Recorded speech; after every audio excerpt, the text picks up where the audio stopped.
How do you keep the feedback loop open while managing the feedback and the expectations of stakeholders of what constructive criticism, what concerns ultimately get addressed versus allowing people to express concerns or hesitation, but that ultimately we're going to keep on the path that we have set forth in pursuit of the change? What have you seen that's successful? From my perspective, every company has a strategy or should have a strategy and a tactic to get that strategy out of the paper. So what people also need to understand is that not everybody's going to be on board. Not everybody's going to think the strategy is relevant or, even close to what you believe could be attainable or whatever. But it's the idea of the joint effort, right? Everybody needs to be everybody's on the same boat, and you need to kind of row forward. Otherwise, if people start rowing backwards and some forward, you're never going to leave the same spot. So even though you have to overcome the idea that you're an individual contributor. No, you are an individual contributor within a larger organization.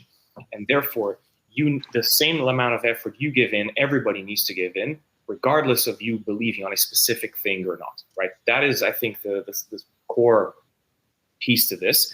And more often than not, people are just sometimes afraid of telling their opinion or talking about their own opinions out in the open, especially if they go, completely opposite to what everybody else, that person believes everybody else believes in. So anonymous feedback sometimes does help. Mm-hmm.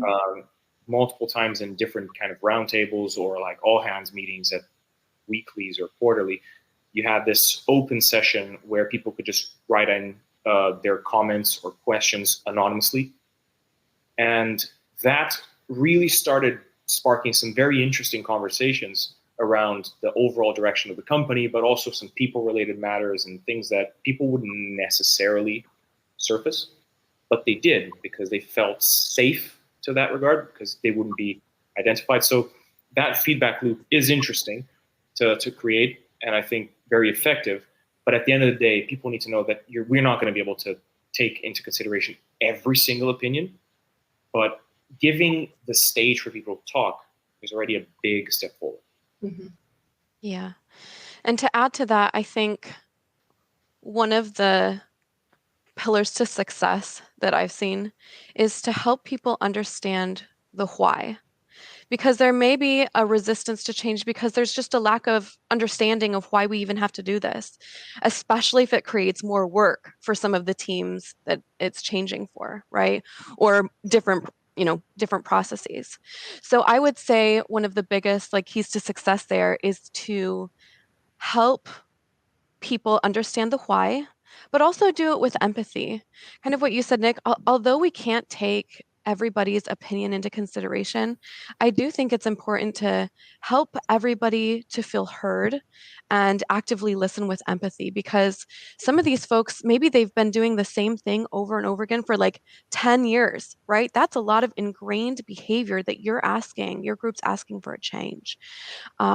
And in order to alleviate that fear of bringing up those concerns, like you said, Nick, maybe an anonymous poll. Something that I found successful is to just do some small group roundtables. Yep. 2 or 3 folks, and just get them on the phone with you and just say, look, we know things are broken. Let's talk about it, and let's talk about where we want to be moving forward.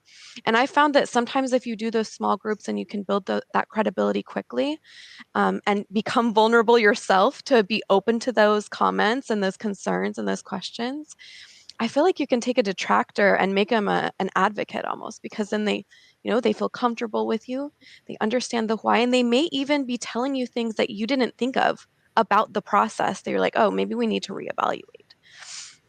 Yeah, and that's particularly valuable on the day-to-day as well during, when you're trying to implement a new process or even a new tool, anything that you're trying to change effectively.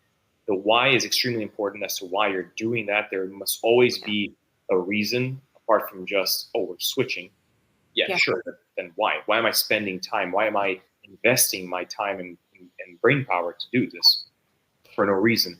And having that feedback constantly being asked makes the people feel valued, which that's the whole point, right? You're designing a process for them. It's not for you, it's for them. So obviously, ideally, you should be listening to their feedback about their own process. Again, you can't put into practice everything everybody says, but there most certainly, as you said, Karli, there's something you can take that you haven't thought about or seen that makes a lot of sense, because every company is different, every team is different, and that's where the value comes, right? I will answer my own question in just a minute, but I do want to say I love that we are so comfortable talking about softer but all important topics that people may not necessarily think fall within revenue operations being such a data-heavy, data-driven function. But what we are talking about is, empathy, fear, hesitation. All of that is still important and might be harder to measure, but using the anonymous survey as an example, that's an indicator of how people are feeling and how likely they are to adopt the change that you're implementing. So going back to how important it is to track and record everything that you're doing so that you have a bread trail, a breadcrumb roadmap is really important. I'll answer my own question now. And obviously being in sales enablement, largely the people that I'm working with are sales leadership and sales. And it's no secret that sales can be very resistant to change. It's a very difficult group to get everybody on board. At HealthJoy, we have about 30 plus sales reps. And as I mentioned, we are currently implementing a change management program. What I did recently, and we've seen a lot of success, it's been going on for about 2, maybe 3 months now, is I started a sales enablement steering committee. There is this very difficult but very prevalent phenomenon between RevOps and sales enablement and sales, where sales sees go-to-market teams and maybe even RevOps kind of like the other. It's the other phenomenon. Why should I listen to you? You're not on the front lines. You don't know what it's like selling and having these conversations with prospects. And so the first thing I recommend is leadership first enablement. And then I'll come back to the committee in a minute. So it's really important that we invite sales leadership to co-author and be part of the brain trust that's driving the change management program, because they're the ones that are going to sponsor those programs with their teams and be much more amenable to reinforcing it with their teams because they were part of the creation process. The Sales Enablement Steering Committee. So in our organization, we have regional sales teams. We have 4. We have Enterprise, we have West, East, and Central. And to further break down that other phenomenon that I mentioned, I asked each sales leader to appoint someone on their team who would like to be part of the committee and basically representing the regional team's interests, concerns, ideas. And we operate very much like a committee does. So, I don't run sales enablement based on my opinion. I'm working very closely with RevOps and other stakeholders. And so similarly, this committee, which is probably steering about 10 to 15% of sales enablement, we're not running that based on the opinion of each committee member either.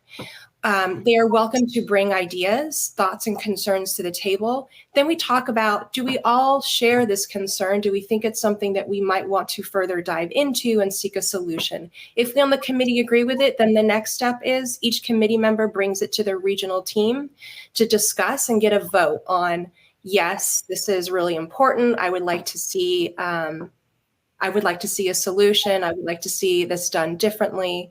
Then we can actually roundtable what is the solution that we're going to implement for that. So really it's giving sales a voice and going back to that feedback loop theme that we've been talking about, and a safe place to do it. So the committee member is the one who's the messenger and is comfortable being the one to bring those ideas, those thoughts and concerns to the table and have those discussions, which sometimes might be harder discussions.